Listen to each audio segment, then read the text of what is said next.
प्रशासन जवाब they block चाषी एकता जिंदाबाद। मंडी रे शीत काकर रे पड़िछि चाषीर धान आउ राजरास्ता रे चाषी करुछि आंदोलन। बलांगीर जिल्ला रे गत 2 तारिखरु मंडी खोलिथिले भी अनेक मंडी रे धान किणा होई नाही। केउठी कटनी छटनी रे अभियोग आउ केउठी बस्ता विवाद रे अचल मंडी। एपटे बरगढ़ जिल्ला रे धान संग्रह प्रक्रिया को मासेरु अधिक बीतीथिले सुद्धा एबे भी जिल्लार विभिन्न मार्केट यार्ड रे पड़ी रहिछि हजार हजार बस्ता धान। चाषींको धान बिक्री रे कटनी छटनी सह मंथर गति रे धान बिक्री समस्यार समाधान दाबी रे कुबेडेगा मंडी सामना रे चाषी आंदोलन करथिले। सेहिपरि संबलपुर जिल्ला रेढाखोल उपखंड रे मंडी रे धान किणा रे अव्यवस्था देखा देछि। 10 दिन हला बड़माळ मंडीरू उठुनाही धान एहाकु नि चिंतारे चाषी।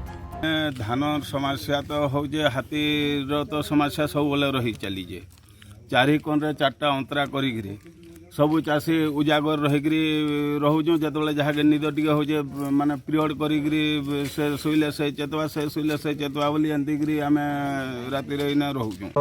11 तारिख रू आनिक धान पकईचु आज पर्यंत आज उठवा काल की उठवा बोलिकी केवे ना उठवा इनकी मिलर माने ना आवा कि केनसी प्रशासन कर्मचारी बाले भी ना आवा धान ना उठी पारवा।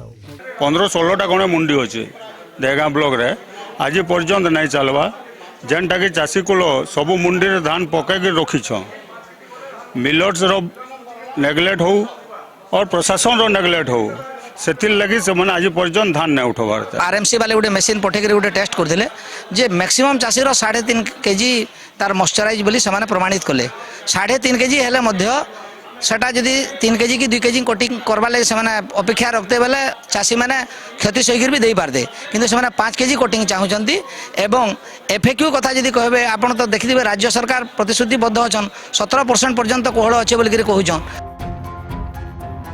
कटनी छटनी बंद न हेले हेबो कड़ा एक्शन धान मंडी रे चलिबनी दलाल राज दृढ़ एक्शन निया जिवो बोली जोगाण मंत्री कृष्णचंद्र पात्र कहिसंती।